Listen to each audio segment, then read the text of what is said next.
Hi, Sindhu spice വേൾഡിലേക്ക് എല്ലാവർക്കും സ്വാഗതം. എല്ലാവർക്കും സുഖമാണല്ലോ അല്ലേ? ഇന്ന് നമുക്ക് നമ്മുടെ അടുക്കളയിൽ നല്ല എളുപ്പത്തിൽ ഉണ്ടാക്കാൻ പറ്റിയ, വളരെ എളുപ്പത്തിൽ ഉണ്ടാക്കാൻ പറ്റിയ ഒരു റെസിപ്പിയാണ് കാണിക്കുന്നത്. അപ്പോൾ നമുക്കത് എങ്ങനെയാണ് ഉണ്ടാക്കുന്നതെന്നൊക്കെ ഒന്ന് പോയി നോക്കിയിട്ട് വരാം.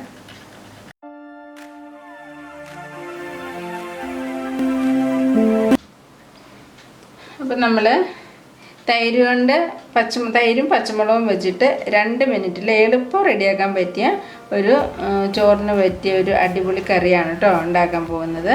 അപ്പം നമുക്ക് അതിനായിട്ട് ഇത്രയും തൈര് എടുത്ത് വെച്ചിട്ടുണ്ട്, പിന്നെ പച്ചമുളകുണ്ട്. ഈ തൈരിലേക്ക് നമ്മൾ ആവശ്യത്തിനുള്ള ഉപ്പ് ചേർത്ത് കൊടുക്കണം. എന്നിട്ട് നമ്മളൊന്ന് നന്നായിട്ടൊന്ന് ഇളക്കി കൊടുക്കാം.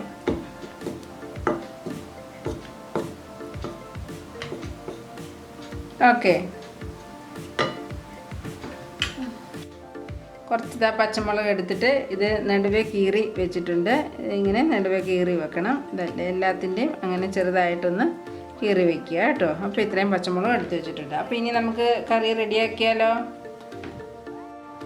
ചീനച്ചട്ടി അടുപ്പ് വെച്ച് ചൂടായിട്ടുണ്ട്. അതിലേക്ക് നമുക്ക് ഇച്ചിരി നമ്മൾ സാധാരണ കടുക് വറുക്കുന്ന പോലെയല്ല, ഇച്ചിരി കൂടുതൽ എണ്ണ അതിലേക്ക് ഒഴിക്കണം കേട്ടോ. അതായത് ഈ പച്ചമുളക് നമുക്കൊന്ന് വാട്ടിയെടുക്കണം. എണ്ണ ചൂടായിട്ടുണ്ട്. അതിലേക്ക് നമുക്ക് കടുക് ഇട്ട് കൊടുക്കാം.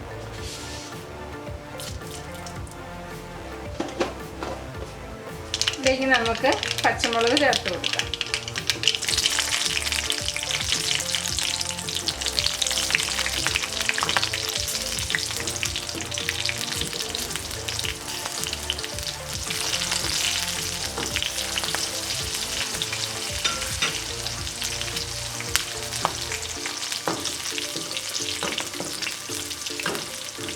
ചെറുതായിട്ടൊന്ന് വാടി വന്നിട്ടുണ്ട്. ഈ പച്ചമുളക് നടുവേ കീറാതെ ഇടരുത്, അപ്പോൾ ചിലപ്പോൾ മുഴുവനെ ഇട്ട് കഴിഞ്ഞാൽ പൊട്ടിത്തെറിക്കും കേട്ടോ. അപ്പോൾ ഇതേ 2 വറ്റൽമുളക് ഇട്ടു, കറിവേപ്പില,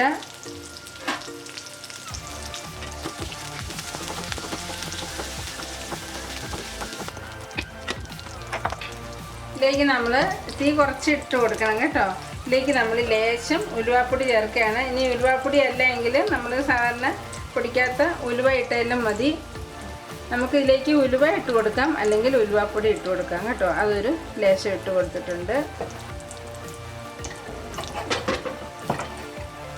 പിന്നെ ഇതാ ലേശം കായപ്പൊടി ഇട്ട് കൊടുക്കുന്നുണ്ട്.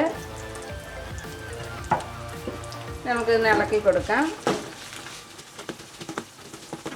ഇപ്പം നമ്മുടെ പച്ചമുളക് നന്നായിട്ടൊന്ന് ഇതിനകത്തിലെ എണ്ണയിൽ കിടന്നിട്ടൊന്ന് വഴന്ന് നന്നായിട്ടൊന്ന് വരണം. ഇനി ഇതിലേക്ക് നമുക്ക് ലേശം മഞ്ഞൾപ്പൊടി കൂടി ചേർക്കാം.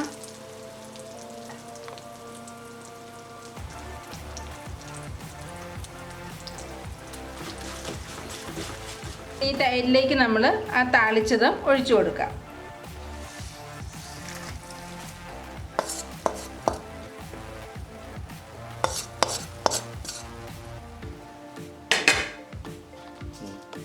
ഇതിലേക്ക് നമുക്ക് ലേശം ഒരു പഞ്ചസാര കൂടി ചേർക്കാം. അത് നമ്മൾ ഈ പുളിയും ഇതെല്ലാം ഒന്ന് ബാലൻസ് ചെയ്യാൻ വേണ്ടിയിട്ട് മാത്രം കേട്ടോ.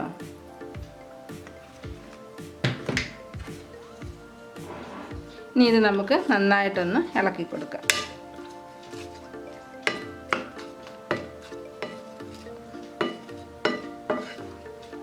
അപ്പോൾ നമ്മൾ ഇതിനകത്തിൽ എണ്ണ ഇച്ചിരി കൂടുതൽ ചേർക്കണം കേട്ടോ. നമ്മൾ ഇതെല്ലാം നമ്മൾ വഴറ്റിയെടുക്കുമ്പോഴത്തേക്ക് നന്നായിട്ട് വെളിച്ചെണ്ണ കൂടുതൽ ചേർക്കണം.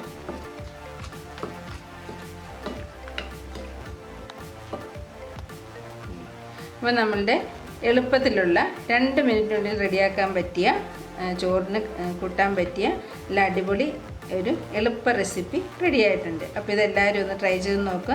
നമ്മൾ ചോറ് കഴിക്കുമ്പോൾ ആ ഒരു മുളകും കൂടെ ചേർത്ത് ചാലിച്ച് ഇത് കഴിക്കുമ്പോൾ നല്ല ടേസ്റ്റാണ് കേട്ടോ. അപ്പോൾ എല്ലാവരും ഒന്ന് റെഡിയാക്കി നോക്കുക.